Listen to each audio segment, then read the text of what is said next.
Coach Richards, we're catching up with you here a few days after your weekend games, but you went on the road for a couple matches last weekend. 2-0 loss on the road to a very good Michigan State team, and then a late goal gives you a winner at 2-1 at Youngstown State. We just talk about how, obviously, the result, you split, but I mean, that's sometimes in non-conference you're looking for some other things. Yeah. What'd you take out of that? I think we went into the weekend, we're realistic about Michigan State. We know they're a very good program. They've got some fantastic players there. We knew we were going to have to be at our very best and to get some luck if we were to get a result out of the game. But that wasn't really our focus going in. We talked about the team.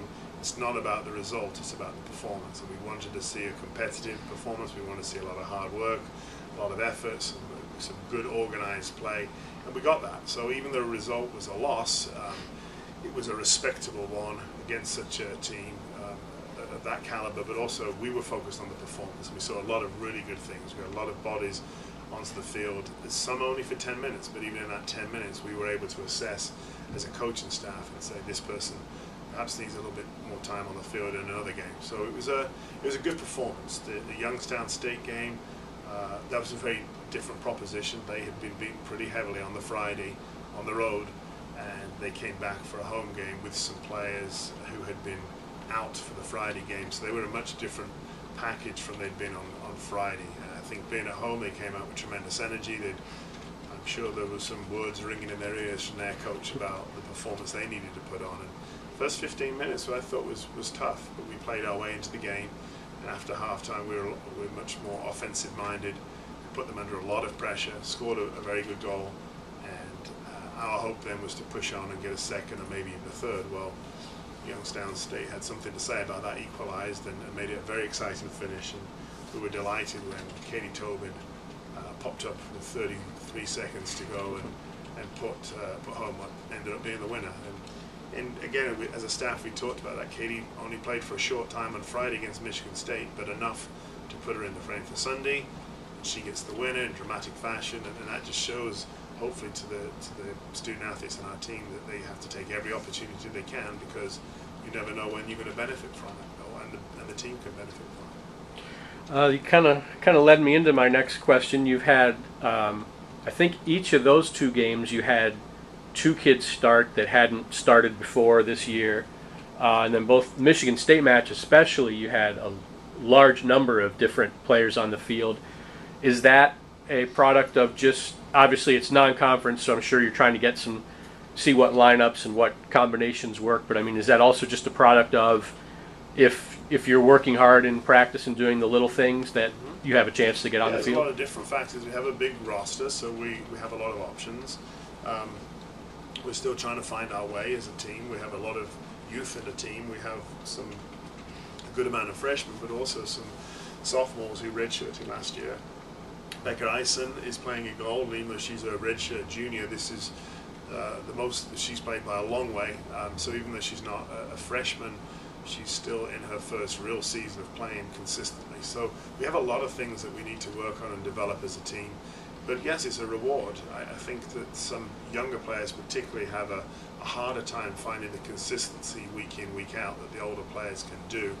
And so we find that 2 or 3 players show one week and then 2 or 3 different players show another week. And I think that's why we're seeing a lot of changes in the lineup right now. We're trying to provide opportunity, and we will give opportunity if players are showing hard work and commitment to the cause.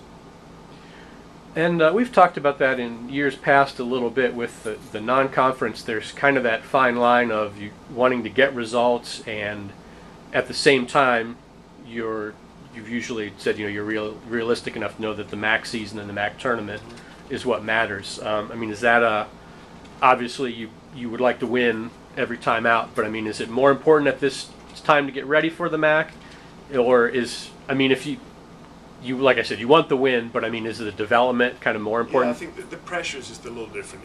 Every time we go on the field, I want to win. Sure. So that the winning and the losing doesn't change at all. There's a little bit different pressure because there's not 3 points attached to every win the way there is in a MAC game, and we know that we have 11 MAC games, and we've probably got to be 500 or better across those 11 games in order to qualify for the postseason tournament. So there is a little bit more pressure there. I think the time, after having played 9 non-conference, the time element comes into play, and some people have shown on a consistent basis that they can do what we're asking from them. So it is much more of a learning curve right now. That being said, players can play their way into the lineup now and still be there at the end of the season. So as far as the student athletes go, it should be about playing well now, getting themselves established in the team and staying there. From a coach's point of view, of course we're trying to develop, but we're trying to develop for the end of the season as well. And then your non-conference wise, you've got one weekend left, 2 matches here at BG on Friday versus IPFW, and then you've got Valparaiso on Sunday.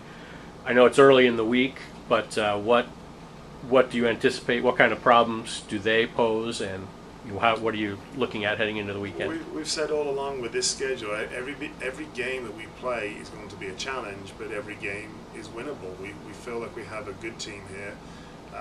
Again, there's some youth there that we need to continue to develop, but there are some very challenging games, but we feel that we're a good enough team to be in every single one of them and to win every single one of them if we play well and if we get a little bit of luck here and there. So some challenges. It's going to be nice for us to be at home for 2 games. We haven't had that yet this year, so that will give us a little bit of change in routine.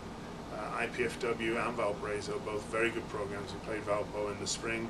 We played IPFW a couple of times over the last few years, and they've got some talented players. It's not going to be easy for us, but again, I feel if we could play to our best and defend the way we have been defending and take the chances a little bit better at the other end, that we can give them just as many problems, if not more, than they give us.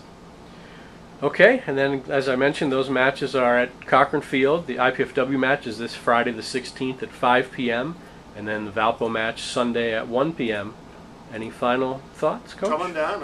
We'd love to see more supporters, more fans coming down and providing some vocal support. It does get behind the team. It does give them a lift. We have been on the road a lot, so it would be nice to have some fans down there and helping us along. Okay. Thank you, Coach. Thank you, Mike.